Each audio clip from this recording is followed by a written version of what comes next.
right, so today we're talking about using mobile devices. This is Module 4, Unit 5. So we are getting towards the end of our exam preparation. So if you've made it this far, good job. You are almost there.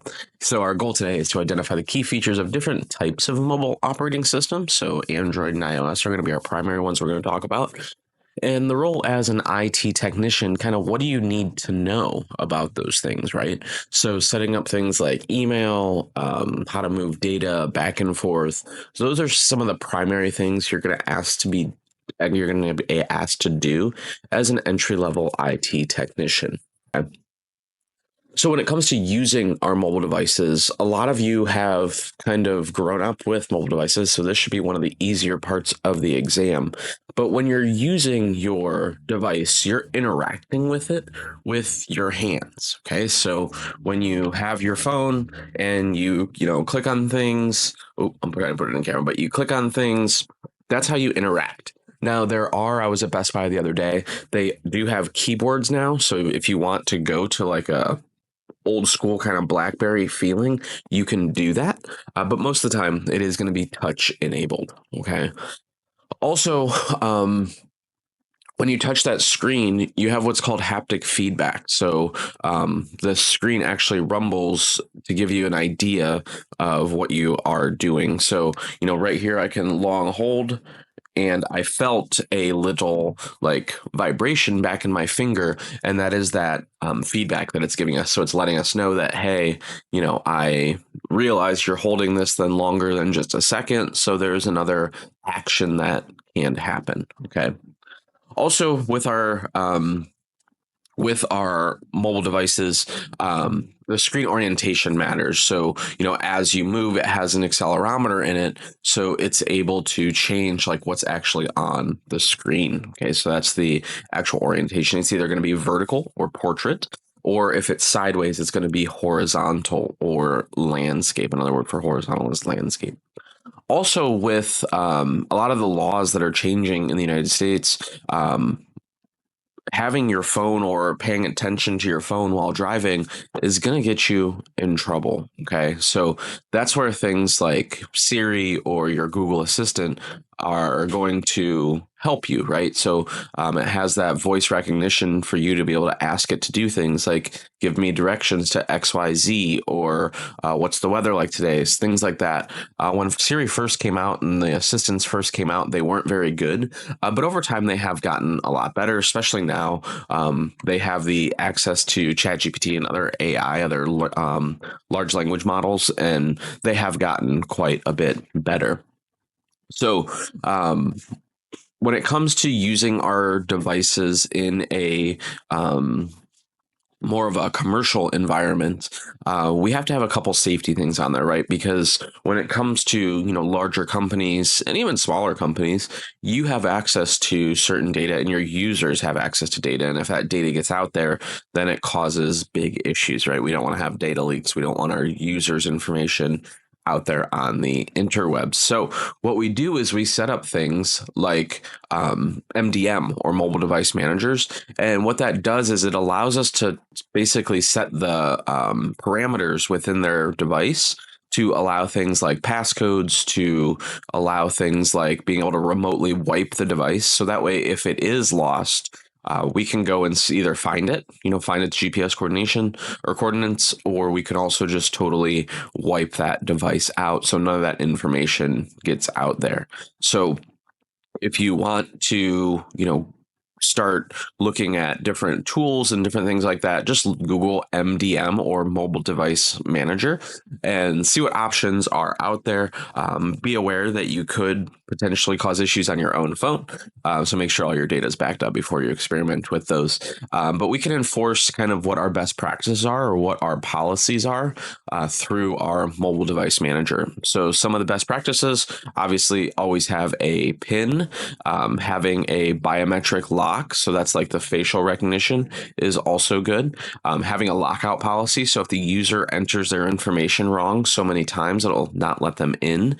And then also remotely wiping the data or changing those settings, wiping out the settings on that device. Another thing that's important is encryption. So when it comes to encryption, even if the bad guys get access to that device and they look at just the raw files, by encrypting it, we're basically scrambling that data, so it makes no sense to them. Okay, so if they jailbreak the phone and they try to get around some of our, MDM features, that's fine, but the data is still going to be encrypted, and with that full disk encryption, it's going to make it so they don't have access to it. So on iOS and Android, they both have features for encryption. It is just at the time of writing, full disk encryption is available on Android, but it's not enabled by default. So you'll definitely want to do a Google search to read a little bit more about that. I use iOS devices and manage iOS devices. I have a few Android devices, so I'm a little out of the loop there. But this stuff changes all the time. So with every new operating system update, they'll add more and more features. Okay.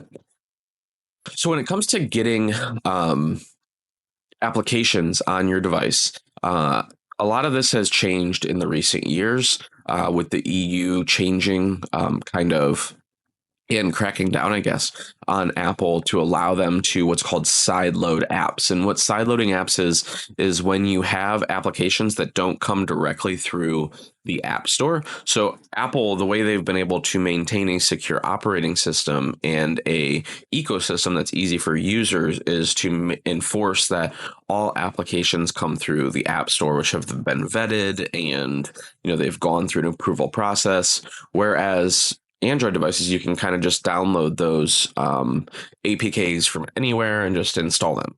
Okay. You have to go through some hoops to do it, but it is pretty easy to do that.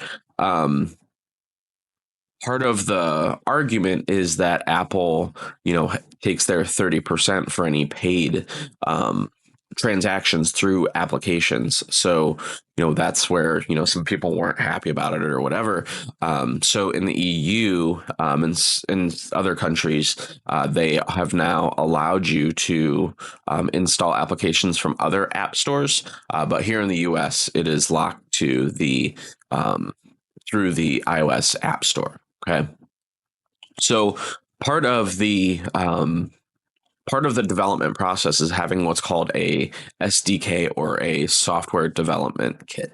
Okay. So what this is, it's a bunch of APIs, a bunch of code that's already made, and it allows you to pretty much just drag and drop your interface and then write some code and build your app. It has gotten exponentially easier to build apps for both Android and iOS. So if that's something that you've always wanted to do, it's a great time to do that. I've created iOS apps, 15, 20 years ago, where it was still the old language, and it was on Objective-C. And I look at now with the different things that they have, like with Swift and stuff, and it's a great time to build apps. So if you have that idea, bring it to market. You should definitely do it. So there are third-party stores on the Android side.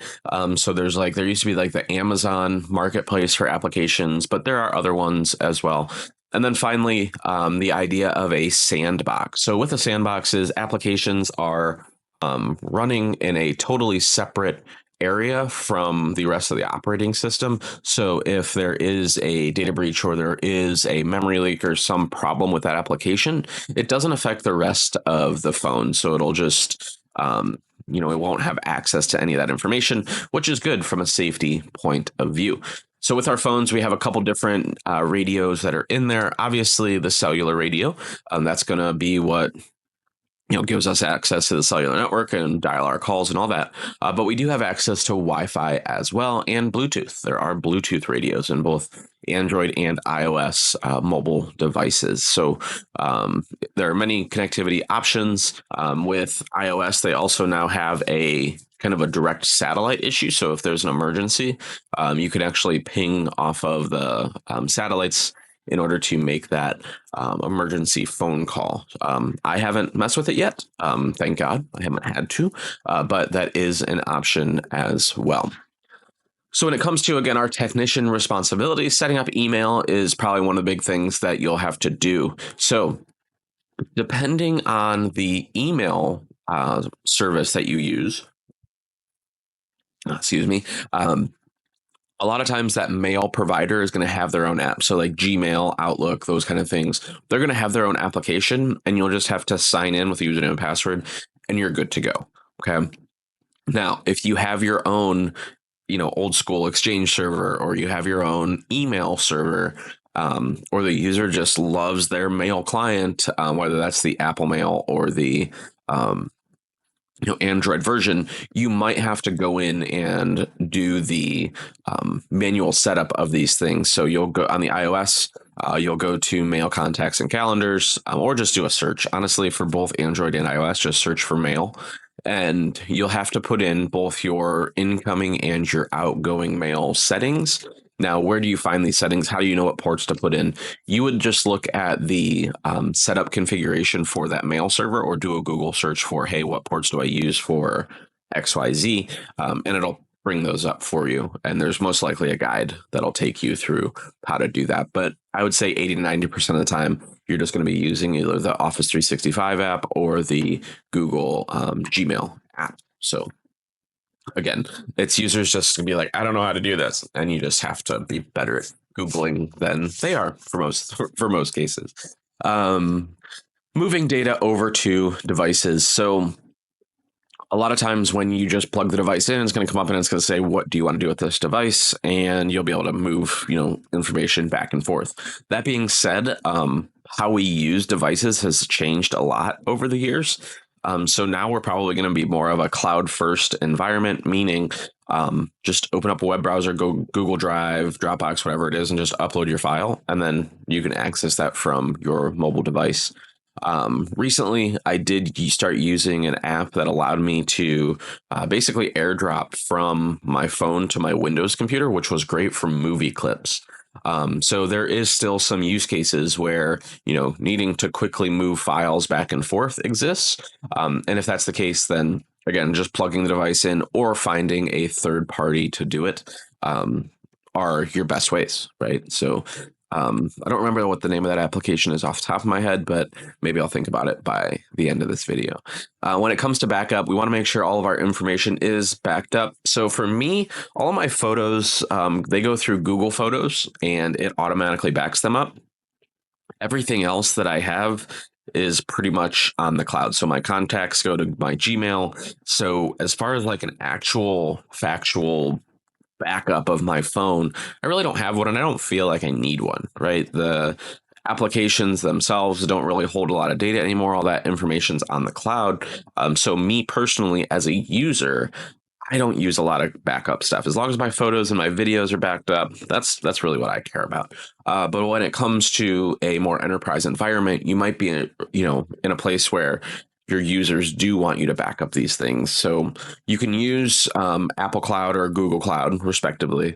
Microsoft also has a good solution with their OneDrive, and Dropbox is also an option. So both of those, or all of those, now show up as a native files location within the operating systems. So you can check those out, and in the actual native application, you'll be able to move files back and forth, which is pretty cool. So hopefully this quick discussion about mobile devices helps you understand some of the different types that are out there. Your big ones are your Android and your iOS.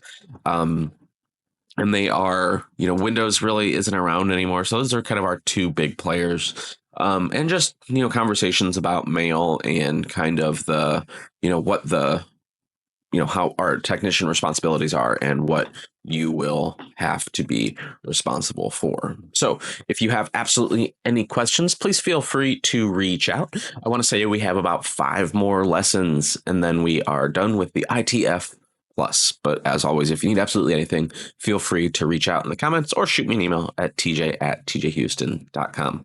Thank you and have a good day.